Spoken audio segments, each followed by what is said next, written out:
Delighted to get the win, of course. Delighted with the way we played and how tough the players were. We've had it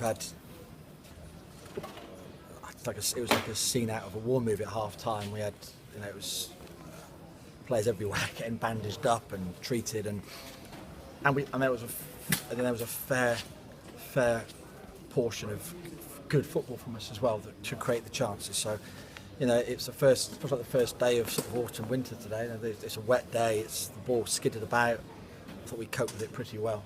Made mistakes, but on the whole we were pretty incisive with our attacking play. And once we got those 3 goals, it was kind of a case of being just very focused and disciplined and proper in the second half. And I'm not surprised we've won away from home, because we're in a good seam of away form. So I'm delighted. We welcomed 3 players back into the starting lineup today who weren't available to start against Cambridge last week: Reuben Reid, Lloyd James, and I'm trying to think of the third one now, but Jake Taylor. Yeah, how much of a difference did those 3 players make today?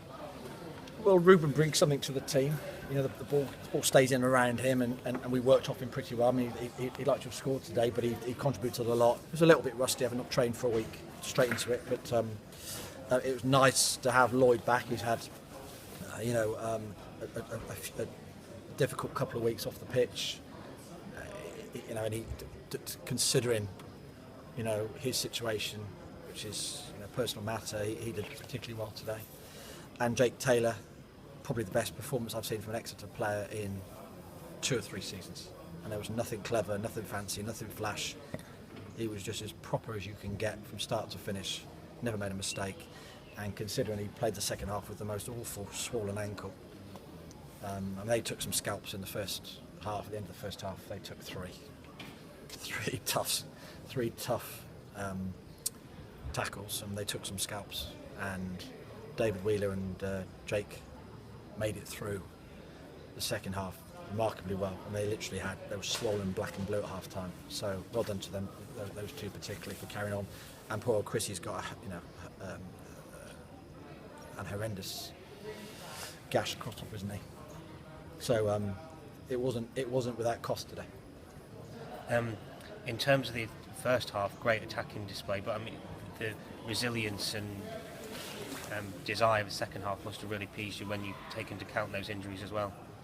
Yeah, the back four were very focused today, and Jordan Taylor was excellent. Craig Woodman, he's in a really good vein of form, and I'm going to urge him to continue with that, because it's making the back 4 a solid unit. All 4 of them were good. Jordan stood out in the back 4, and we had some resilience about us today. But we played some good football when it was on. In terms of those injuries, obviously very early to assess, but I suppose you just got to see on Monday whether any of them are out for a while with it, or is it just bumps and bruises, do you think? Jake and David, very, very on the spectrum of bumps and bruises. They're tough ones, bad ones. Chris, there's no chance he'll be training, playing shortly. Okay. It's as nasty a gash as you'll get.